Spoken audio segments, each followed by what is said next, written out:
Assalamualaikum warahmatullahi wabarakatuh. Selamat siang rekan-rekan mahasiswa dan para pendengar sekalian. Senang sekali saya Zahra Fauziana. Hari ini kita akan membahas sosok yang sangat fenomenal dalam sejarah bangsa, yakni Ki Hajar Dewantara. Di studio telah hadir rekan saya Rudi Ardiansyah yang juga mahasiswa PAI semester 6. Selamat siang, apa kabar? Selamat siang Zahra, kabar baik. Terima kasih atas kesempatannya untuk berdiskusi mengenai sejarah dan pemikiran Bapak Pendidikan Nasional kita. Sama-sama, sebagai mahasiswa PAI, kita tentu sering membahas konsep pendidikan karakter. Jika kita menilik sejarah, Ki Hajar Dewantara lahir sebagai bangsawan dengan nama Raden Mas Suwardi Suryaningrat pada 2 Mei 1889. Namun, beliau kemudian menanggalkan gelar kebangsawannya. Mengapa hal itu dilakukan? Benar, beliau adalah cucu Sri Paku Alam III. Beliau mengganti namanya menjadi Ki Hajar Dewantara pada usia 40 tahun menurut perhitungan tahun Jawa. Tujuannya itu sangat mulia, yaitu agar beliau dapat bebas bergaul dengan rakyat jelata. Terus, bisa menyatukan diri dengan kehidupan rakyat demi perjuangan pendidikan.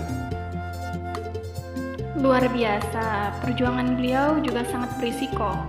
Saya membaca bahwa beliau sempat diasingkan ke Belanda karena tulisan kritisnya yang berjudul Als ik eens Nederland was.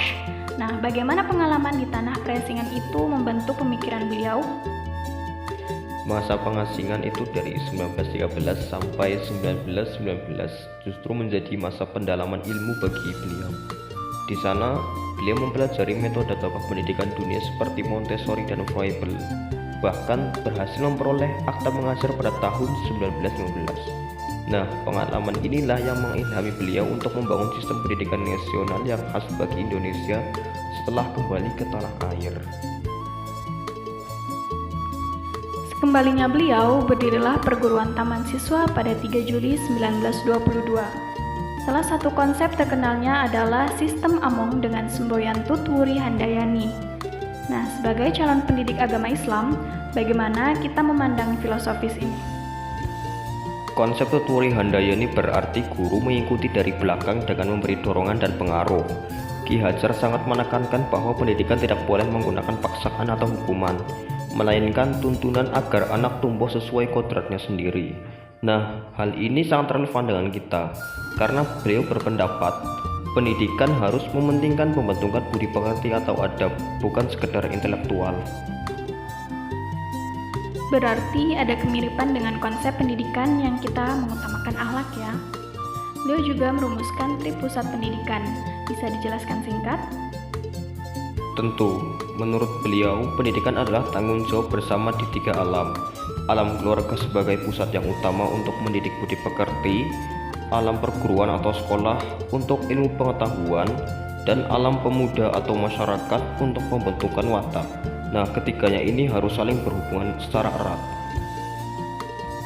Wah, sangat relevan hingga saat ini.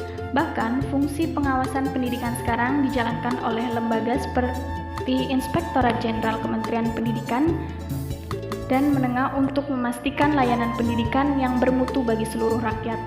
Sebelum kita tutup, apa pesan kunci Ki Hajar Dewantara bagi kita, mahasiswa semester akhir? Beliau berpesan agar kita menjadi pribadi yang merdeka hatinya, merdeka pikirannya, dan merdeka tenaganya. Beliau setia pada cita-cita memanusiakan manusia hingga wafat pada 26 April 1959. Terima kasih Rudi atas wawasannya dan rekan-rekan. Semoga podcast ini menginspirasi kita untuk menjadi pendidik yang tidak hanya mengajar, tetapi juga menuntun budi pekerti siswa. Saya Zahra Fauziana pamit undur diri. Salam pendidikan. Wassalamualaikum warahmatullahi wabarakatuh.